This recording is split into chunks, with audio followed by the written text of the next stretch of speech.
Copyright intellectual property warning. Growing up Black and ugly, the dark-skinned activist is my intellectual property. I have to come on here and say this to you guys because since 2015, people all over the internet, as well as television, have been plagiarizing and infringing upon my intellectual property. I do not have any issue with people actually taking this video and re-uploading it to their channel as long as you are honest and as long as you keep it in its original form and cite the work as belonging to Rashida Strober, the world's first dark-skinned activist and the creator of the first dark-skinned platform called Dark Skin Activism, created in 1998. Thank you and enjoy listening. queenofdarkskin.com. Also, I want to encourage you guys to go ahead and purchase my book. It'll be released soon. It's called Token Dark Girl.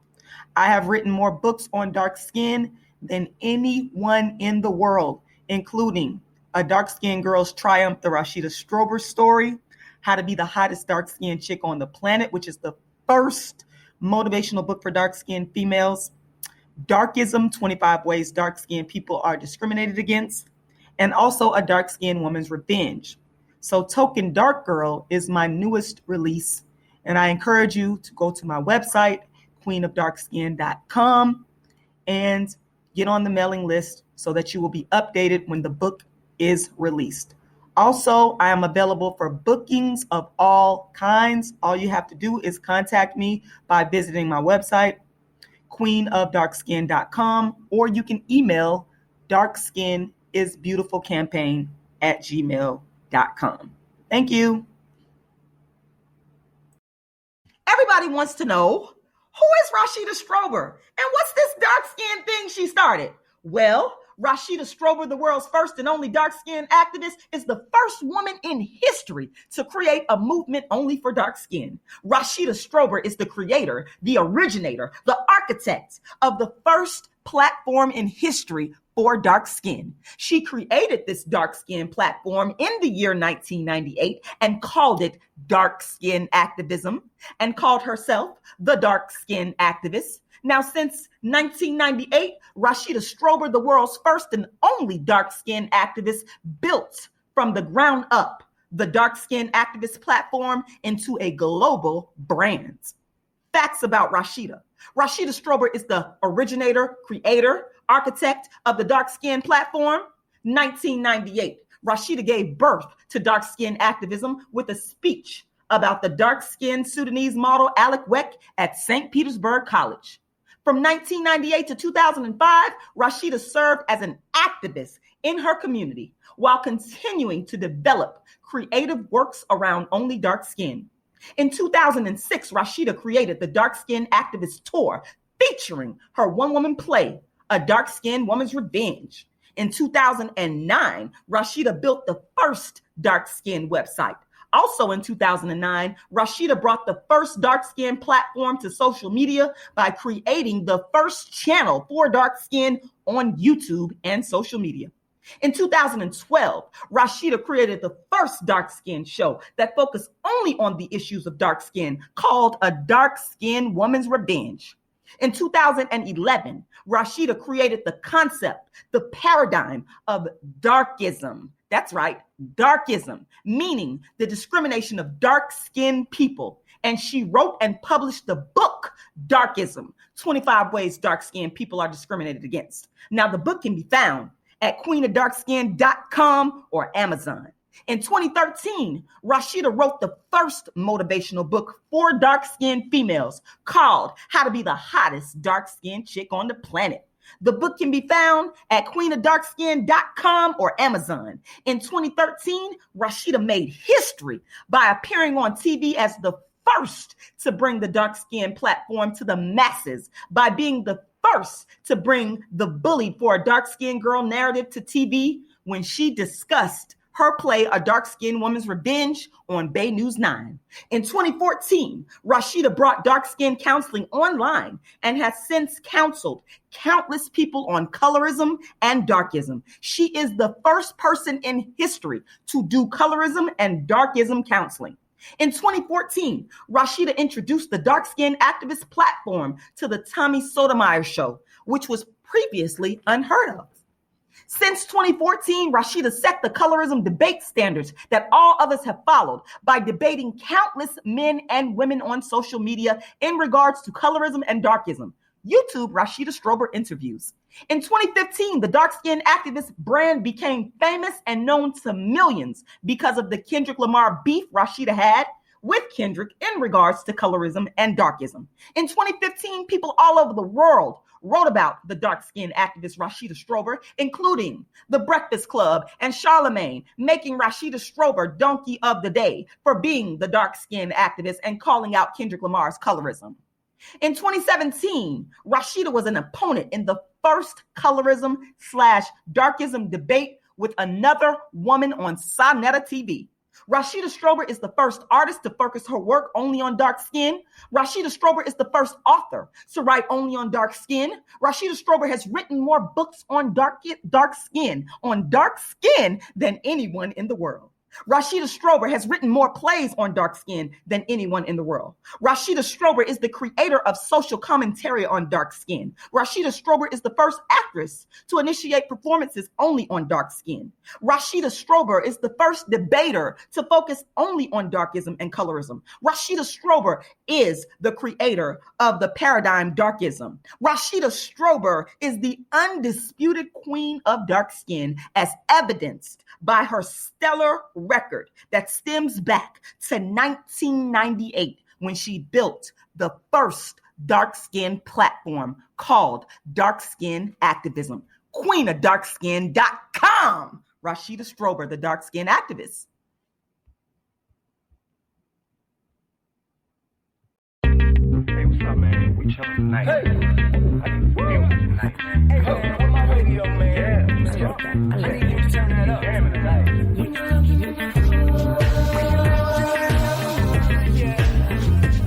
Turn on the radio. You and I turn on the radio. Yeah.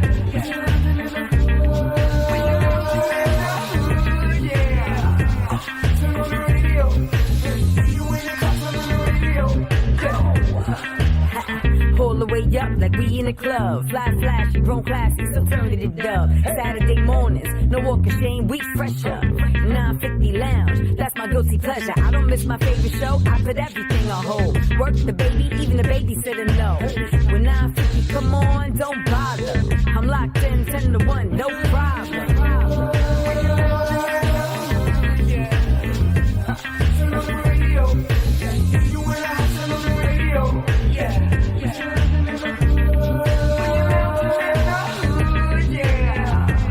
Turn on the radio. You and the cops on the radio.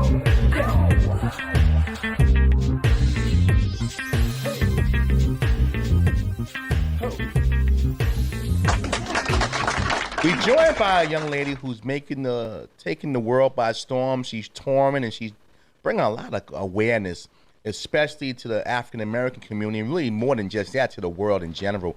Ladies and gentlemen, welcome to 950 Lounge, the lovely and super talented Rashida Strober. Welcome to the show. Thank you. I'm glad to be here. Thank Without you. question, Strong J. Strong J. That boy's good. Thank you. Randy Watson. This is what I have to do. See, Rashida, you're a woman of industry, so you understand this. You know, when the employees start to holler, and when wait, hold on. You in the NFL now? No, I ain't the NFL. Don't go there. I'm a Negro League. Don't go there. I'm the Homestead Graves. How about that? So when the head dog just keep quiet, they don't know what to do. Like, okay, do we keep clapping? He'd act like King Joppy. Oh my gosh. Oh my In goodness. any event, Rashida, welcome to the show. Thank you. We don't make none of us sleep obviously because we're all a little goofy. But again, you're in town. You got your one woman play tonight. Yes. And you are what you describe yourself as a dark skin activist. Can you explain to myself and our audience what is a dark-skinned activist? Absolutely. I'm the dark-skinned activist. Okay. And no, I don't say that out of arrogance. I say it because people did not believe in what I'm doing. They thought it, in fact, all over social media, people said, what the hell is a dark-skinned activist? They still say it. Right. What are you talking about? This is crazy. But what dark-skinned activism came out of is my own life experience. Yes. Experiencing what I call darkism. I wrote a book of the same title called Darkism, 25 Ways Dark-Skinned People Are Discriminated Against. And what that basically is dark-skin discrimination. And I honed in specifically on dark skin because people said, look, you need to just stick with black people. That's colorism. I created a new paradigm to speak specifically about what dark-skinned people go through that's swept underneath the rug. And so I'm from the South, and darkism is thick and heavy down South. Right. So what it consists of is, of course, the racism that started out of European colonialism and expansionism that led to slavery, and then that led to colorism and darkism. So it's dark-skin discrimination based upon when dark skin. when I think of, again, you let me know if I'm right or wrong here. When I think of what a dark-skinned activist is needed is really kind of geared toward us, because if we're dealing with racism with white and black racism, doesn't matter if you're high yellow like Albie Shore or you're dark like Yappy Kodo. But when it comes to activism, it seems like it's more internal racism, you know, where light-skinned person feels they're better because they're light-skinned, or they have the curly hair, similar to School Days, what Spike Lee made many years ago. So wannabes and the jigaboos. Right, exactly. So when we talk about the discrepancy between light and dark, give me some examples. Growing up in Florida, South, and that the area you live in could be a little aggressive. I won't just keep it like that. But talk about some experiences you've had that has led you to have this fight against, black on black racism.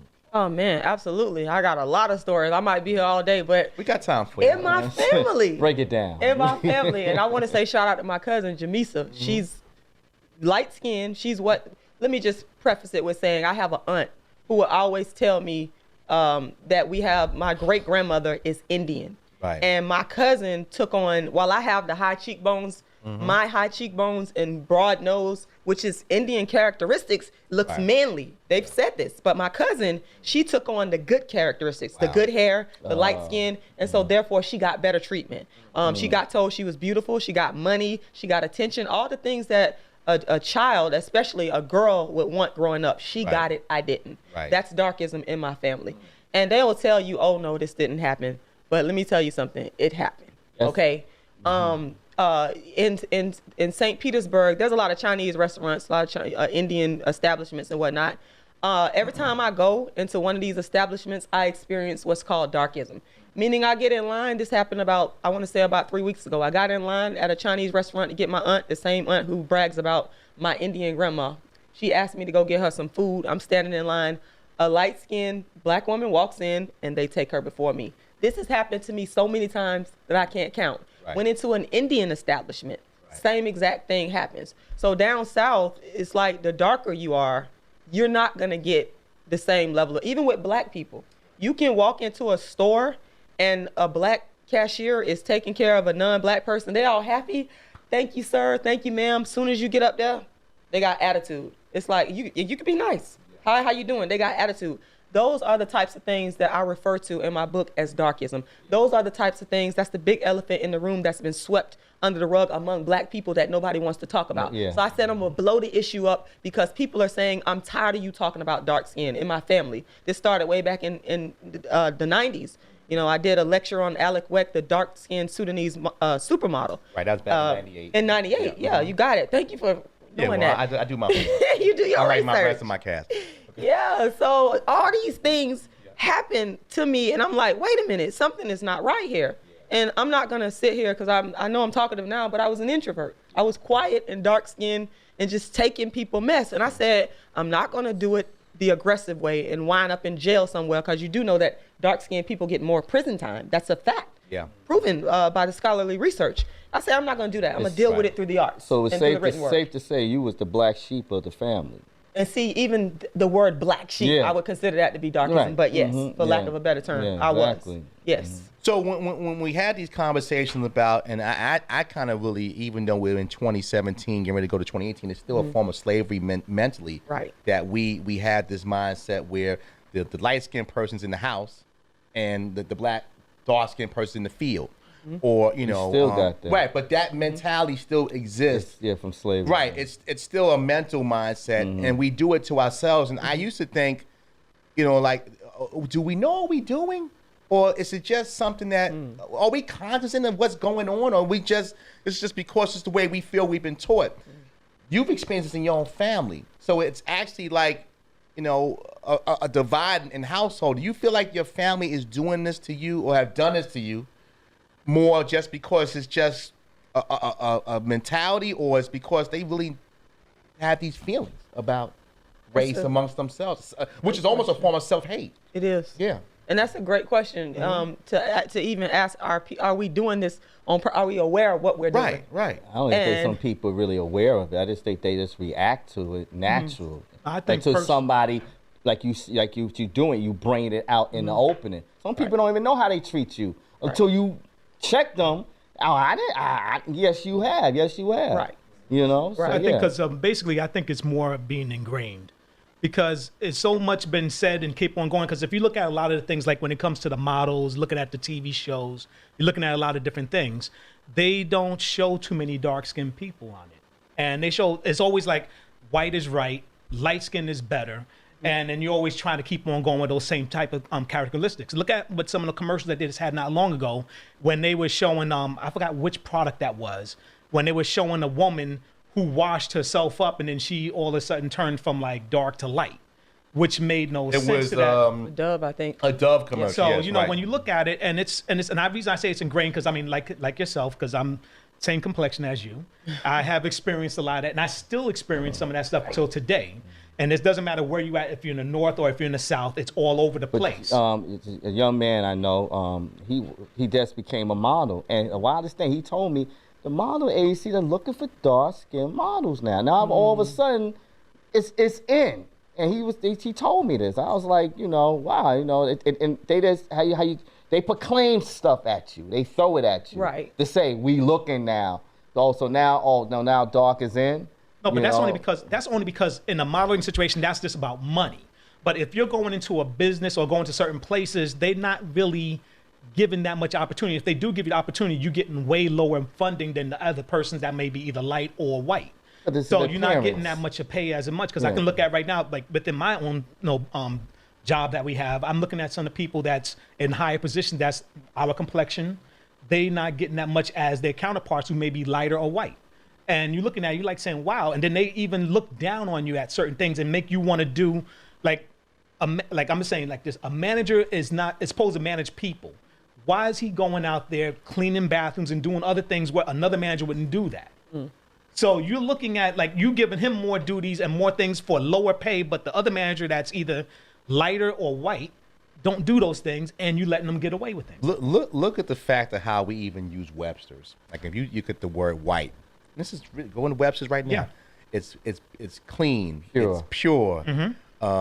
You know, right, wrong, black, cryptic, evil.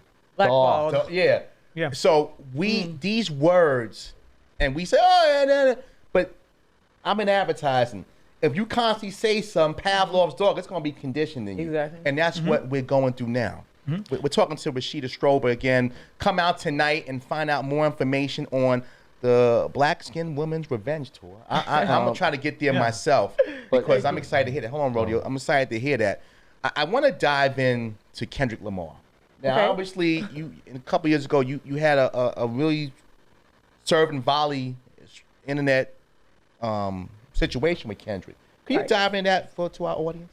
Of course. You know, the way that came about is the work of dark skin activism. I tell people, and they think it's a joke, they think it's a game, but it's never been to me. I've been taking the hits for dark skin since 1998. And so this situation came out of that. So what I've been doing is a form of counseling where I counsel dark-skinned people contact me all the time and they tell me their stories because they know I'm not going to judge them and I'm going to believe them and I'm going to listen. So there was a young lady, I had been counseling her and talking to her for probably like a year before this incident happened. And her boyfriend left, she's dark skinned, her boyfriend left her for a non-dark skinned black woman, but he was still coming back to her, basically using her, getting money from her, giving her the false hope that he was going to be with her, but still with the other woman. And she was just tore up over it. So me and her had been conversing about this for a while. So anyway, she came to me one day in my inbox. She said, Rashida, have you seen Kendrick Lamar's new fiance? And I said, no, I don't follow Kendrick Lamar like that because I'm from the 90s. I grew up on the Lauryn Hills and folks like that. Hallelujah. Thank you. I don't follow Kendrick Lamar. But because me and her had been conversing, she said, go look it up. Right. So I looked it up. And I just went and said what I said, like without even thinking about it. Now, I will say, I had a show called The Dark Skinned Woman's Revenge that I started in 2012 in Clearwater on Get Live Radio, where I talked about black celebrities, males that I call them darkest, that don't like dark-skinned women. So now we see people talk about it. I've been doing this for the longest. It was nothing to me to just say what I had to say.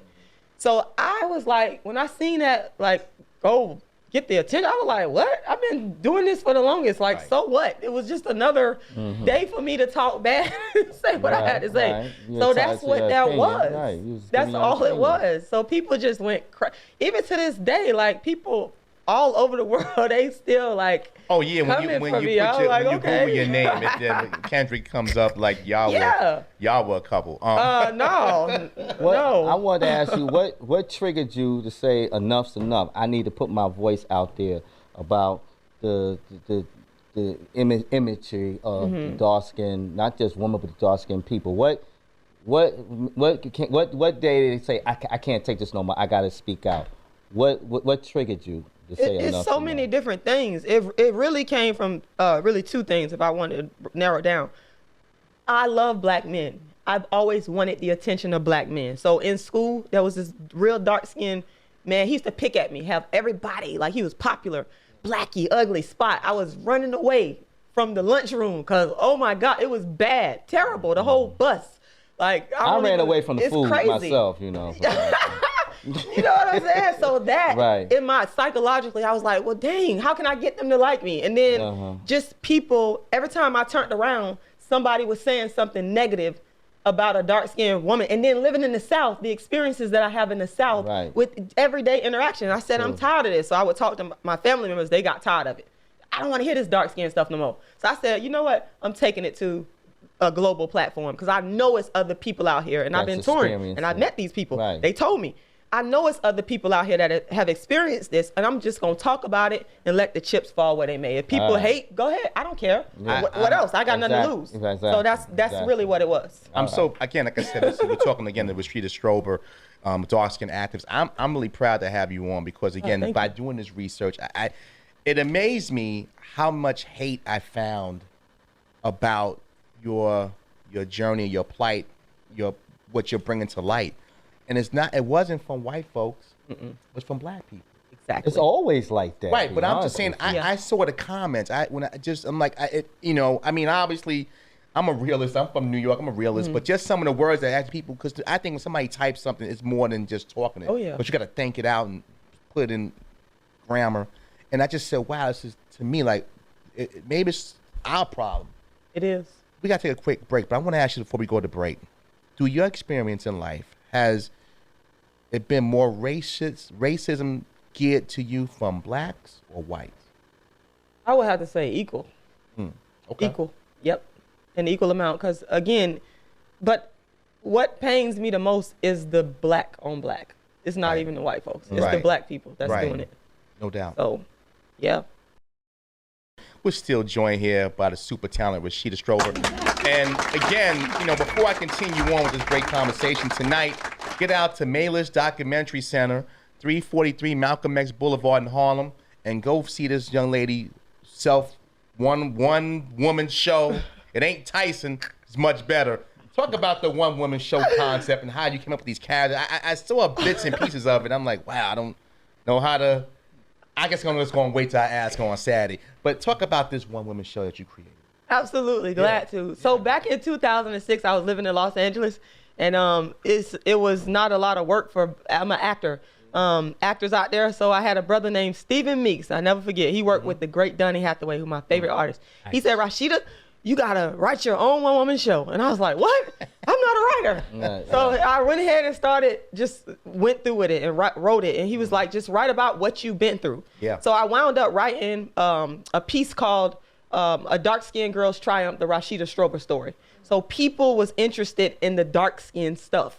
Like my family wasn't, but the people in LA were. So I said, So then I wrote the sequel, which is A Dark-Skinned Woman's Revenge in 2006. And it went through a bunch of revisions and rewrites, and people kept turning it down. And I wrote it because I wanted to give other dark-skinned women work. So there's 6 characters in there. Yeah. But due to a lack of funding and people not believing in it, I wasn't able to make it a full production in that capacity. So I said, forget it. I'm just going to play all the characters. And that's what I did. So I just started developing it, just rehearsing constantly. And then I did a bunch of readings in St. Petersburg where, the playwright will just do readings of the play in character.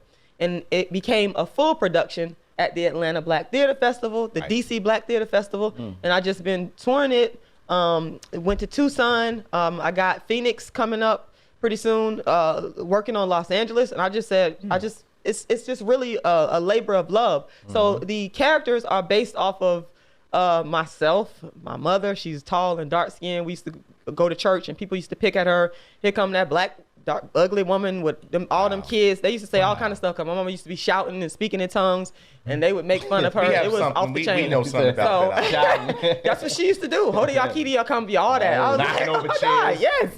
And people was going laughing at her. I used to be so embarrassed, but Yeah, we were too. we went to a Pentecostal church, so We did too. There you We go. probably was in the same church. we could have It's just a been. good thing that in my It was mama's crazy. church, they didn't have solid pews because she would have no legs. They had my folding God. chairs, so but if they had solid pews, I don't know if she'd be that spiritual. Nah, Right. I seen a lot of solid pews get knocked over now. Yes. My Like church, the they just- Kool-Aid man run Yeah. It's not a game. Yeah, like the movie when the water went up, the cheers just parted. Yeah. It's not a game in the Pentecostal it's church not. at No, all. So again, get out tonight. The show starts 6:30. Nice early show. Dinner and a play. Go out and support black business and black entertainment. Because that's really what it's all about.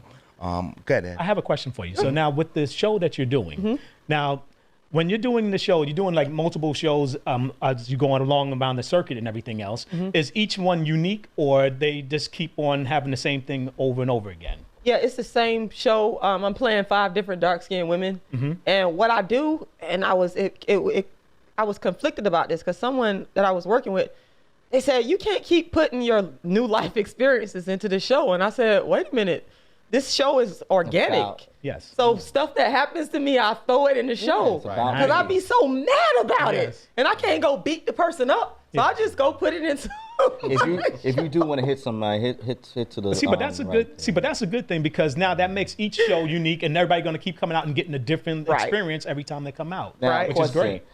Now you do the show. Is the show good therapy for you that you can get a lot of your aggressions out? That's exactly what it is. Because I be, like I said, I ain't gonna lie.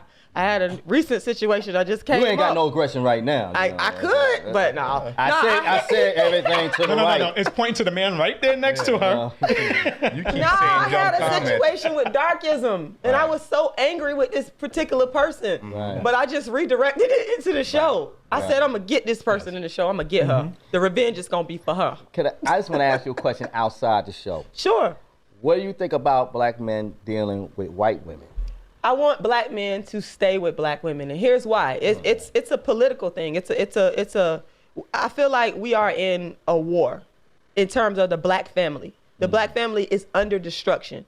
And so the reason why black men and women need to stay together is that's how we get out of that war. I don't see any other way. So if the black man is leaving us, going off to, other races of women, who do we have there to sustain the family, to take care of the children, to economics? That's a big thing. Yeah. You're taking the economics. That's why I get upset with a lot of these athletes and entertainers, because they are black economic development. And if you are marrying or dating a non-black woman, you're taking Black economic development out of the Black community. I mean, you can, people have argued with me online about this so much, but I'm over it. It just is what it is. Suppose they say, but I love him. Well, I understand that, but we also have to look at this side of the argument, that preference is a construct. People are always saying love is love, and it's a person's preference. We also, in the context of living in America and our situation as people of African descent, preference has been constructed. The media has used different images to construct what Black men like. Right, I mean, we can. It's a proven fact. So you got a situation where you see these little Black boys growing up watching TV. They're not seeing beautiful dark-skinned women like they should. They seeing the crazy ones. And all, they seeing us act crazy and act the fool. Right. And like so those this, reality shows, they always, the darker the woman, oh my God, more crazy. It's a lot of darkism on reality shows. Just recently, that chick on Love and Hip Hop, I ain't gonna even talk about that right now, but she was tripping. She was tripping. saying that something about the dark-skinned women need to stop bleaching their skin. All these different things that we allude to create conflict and to make dark-skinned women look bad. Yes, some of us are making our own selves look bad. I'm not going to sit up here and deny that. But the media as a whole does not put out enough positive images. I mean, they give us the token dark-skinned woman, like the Lauryn Hills and the Lupitas every now and then. But why can't it be in balance? Why can't we have the same number of dark-skinned women as we do non-dark-skinned women? Just like what you said, how the media portrayed. Michael Jackson was ashamed of his blackness, and that's when he started, with the bleaching and everything. Right. Don't you climb trees? Sammy Sosa, which is, the whole body. You don't even know who Sammy is now. Well, let's bring it around, because obviously, we know we have a problem, and I like to always do this because, again, we can complain and talk to the cows come home, but we need to have solutions. Obviously, what you're putting out tonight and what you're doing on tour is a solution. Your books are solutions because it's giving people who may feel less of themselves an opportunity to feel empowered and strong and know that they're worth something. Give me a couple of steps. Somebody listening to the show today, maybe they're dealing with that. They're a person of darker hue or maybe even lighter hue and just dealing with that negative connotation that they're not really worth anything. Give me a couple steps on what that person should do and how they can handle themselves to make them feel a little better. Well, you have to look inside yourself. Because that's what I had to do. Take some time alone with yourself and to really examine what you're feeling. Look at yourself. If somebody is saying you're ugly, you look manly, these are some of the comments I've heard, I would stand in the mirror and look at myself and just deal with it. It was uncomfortable, but I would deal with it. And then another thing that you should do, which I've done as well, is go find somebody to talk to. Now, you have to be careful with the type of person that you talk to. Find somebody that you know that cares about you. Even me, people contact me all the time, that you know that cares about you, that is not going to judge you, and that you can really pour your heart out to and tell them how you're feeling. Because what I've learned is once you talk about it and get it out, like you were saying in therapy, it's therapeutic to get it out of you. So do that. And then in your families, because this is where it happens at a lot. It cuts to its core. Oh my God. Yeah. Black people, we're going to have to stop treating the dark-skinned ones differently than the light-skinned. We're going to have to figure out a way to just be honest with ourselves and say, you know what? I am treating my light-skinned niece or nephew better than the darks. Stop doing that. Even if it means having to focus and think about what you're doing. It's not good enough for what Rodeo said, we just fall into this trap. No, maybe sometimes you have to have a conscious thought. It's like you have a conscious thought when you order food. You have a conscious thought when you spray deodorant on you. You know where you're putting that pressure at. Have a conscious thought. Right. We know that in certain situations that we have some work to do. Right. We have work to do in the Black community, the Hispanic community. We have work to do a lot of places. But I think by having these type of conversations and realizing there are some issues, starts the healing process. Absolutely. If we just walk around, she the crazy. Like some of the things She probably heard that too. Well, some of the things I read, right? She the crazy. But these conversations are strong. So, I can't continue the admiration because again, it's not easy to be a trailblazer. It's very easy to fall in line. Oh yeah. It's not hard to stand in front. But very hard to stand in front. But now that you do it, has it improved your family structure with you and your family? Oh, yeah. Now that You did the show and everything? They have. They're a little bit nicer to me. It's still the tension that's there because people are this type of issue is so sensitive. People are in denial. They don't like to talk about the light skin. That makes people uncomfortable as hell. That's like good hair, bad hair. Oh my God. You know, good hair, bad hair. Like if you have women, Yeah. I don't want that because I want my child to have good hair. But they coming around. I mean, my brother, he came to my show in D.C. He was one of the people. Well, he was in the front or the back? Oh, he was front row and center. He was right there helping me with everything. So they coming around slowly but surely. They're coming around and understanding where I'm coming will from. y'all be sitting at Thanksgiving in a few weeks together eating, breaking bread? But that's a whole different thing. All right. Rashida No, does not call that me ain't the turkey. reason. I'm vegan, so I don't eat the turkey and stuff, and I don't feel like having a conversation have about some why. yams. Yeah. I got a question for you. So now, because just for our audience and everything else, when you are helping to listen to people and everything else, what was one of the most heart-wrenching stories that you heard that really got to you?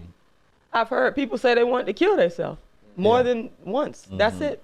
That's really what it is. If the letters, I never say these people name out of respect. Yes, of course. But if I could show people some of the letters I've gotten in my inbox, in my email inbox, and my Facebook, I'd be even shocked. Right. Some of these people be angry. They be so, it goes from anger to hurt. It's like this, they vacillating between the two. And it's like, that's why I say, this is serious. People think this is not a game. It's not. It's not. It's really I not. think what you hit on earlier is like when we asked you about where you get it more, white or black. You said, I get it both, but the reality that a black person that's going through the same struggles would actually turn on me. Right. I think is where it really is raw and it hurts to the core. Got a few minutes left, and again, go out tonight. Black Women's Revenge Tour in Harlem. The address again is at the Maylist Documentary Center, 343 Malcolm X Boulevard in Harlem. For tickets, go visit queenofdarkskin.com, or could they buy it at the door? Yes, they could buy tickets at the door. It's a little bit more expensive, $5 more, but we want to they make can you buy some it. more money. So go buy tickets at the door. Don't Rashida going home, relax right now. Go buy tickets at the door. Real quick, with this one woman play, you've been going around, obviously, New York's the stop now. Give me the 3 to 5 year plan with this. Where do you see this going? Is this something that you see more just the Tyler Perry situation growing and alleviating to something that can be picked up? Is it something that you want to do for television? Is it a little bit of combination of both? What's the vision you have for this? Give me the storyboard. First of all, take dark skin activism worldwide, of course, through the medium of theater, and eventually the next step is television and film. And people continue to say to me, "Oh God, this should be on Netflix," or this is like a movie. People have even told me, because some people think I'm crazy, but I'm not. They say, "You need a reality TV show." I'm like, "What? Me?" But they be saying that stuff, and I'll be like, "Okay." But yes, my ultimate goal is to take it to film and television, because it's a topic that people have ignored. Yeah. I gotta say real quick. Yes. I can't do this interview without mentioning this person. She's the mother of the dark skin movement. Please look her up. Cola Booth. Back in the 90s, she was, this lady, if it weren't for Cola Booth and Wallace Thurman, who wrote the book, The Blacker the Berry, in 1929. Yes. 1929, about a dark skinned woman who was experiencing Darkism in Harlem. Wallace Thurman. Those two people, I love them to death. Like, I love them to death. But where I see this going is film and television, because that's the natural progression. And I'm just gonna keep touring, of course. It has to be told. So yes, like it has the to be revolution, told. as they say, has to be televised. Well, Queen, thank you so Well, hold much on a for your second. time. Just before we jump on that, I just wanted to ask one other thing too. Sure. Because even with the shows and the movies and everything else, do you ever think about like also trying to also branch out into like a therapeutic thing of having like therapy sessions, or having people coming up and start really bringing this more into the medical field as well? That's an excellent question. I have thought about that, and I've been doing that without realizing it, because people contact me, Right. And I'm like a counselor to these people, That is a therapy session, like yeah. for years. But yes, that's an excellent idea to branch it out into that, and I actually do online sessions where dark-skinned people and not just dark-skinned people, you'll be surprised. Yes. All races of people have came to my show. White people, Asian people, Hispanic people, they all come. Discrimination in all Yes. In every nationality. Yes, in every nationality. So anybody is welcome. Like, I don't think for 1 minute that because I'm talking about dark skin, let me tell you something. Studies have shown that this goes on in Asia, in India, Yes. of course, Africa, the West India. This is all over the world where we see darkism. So it is something that I want. It's a worldwide thing. It's not just with me. It started with me and me. Oh, I want me a black man, but it's bigger than that, Rashida. You can't be selfish. See this Asiatic brother right here. Wait. How big do you want it? You know, that's the black man. How Oh, my big God. do you want it? She's an old guard. We don't put the Lord in this. Don't put the Lord in this. We I ain't know, talking about right? Oh my goodness, no comment. But you know what? What you're doing is fantastic. And Thank also, you. it's like, you know, I know some people are like, oh, she's No. like you said, you're not racist. You say all genders, Do you all know? classification Do you know I had of a people white woman to come see it. to co-produce the show in Tucson. She'd been following me online for about 2 years, and she said, "Rashida, I want to bring you to Tucson." People thought I was crazy. There are no black people out there. What you going out there for? And I went, They don't and even it was celebrate successful. Martin Luther King Day. So, They do yeah, now, Rodeo. you know. Wake Oh, up. they So, yeah. Thank you. My bad. Yeah, I know. Yeah, it's universal. So Don't talk to him. white people He gonna donate make to my himself. campaign. White people made this production happen. No, but you remember, but you still got to remember because a lot of them still support and do a lot of things. Look at Martin Luther King. If it wasn't for a lot the of them, movement, yeah, I'm saying, yeah, but if it wasn't for a right. lot of them helping out the movement, because I mean, a lot of people are colorblind and stuff like out there, but they just want to make sure that they just want to be more. You have to have like a pot of gumbo. You got to incorporate everybody so that you can. When last bring time you notices. had gumbo? Last night. Yeah. Well, that's Okay. why you was here late. Again, Rashida Strober, thank you so much.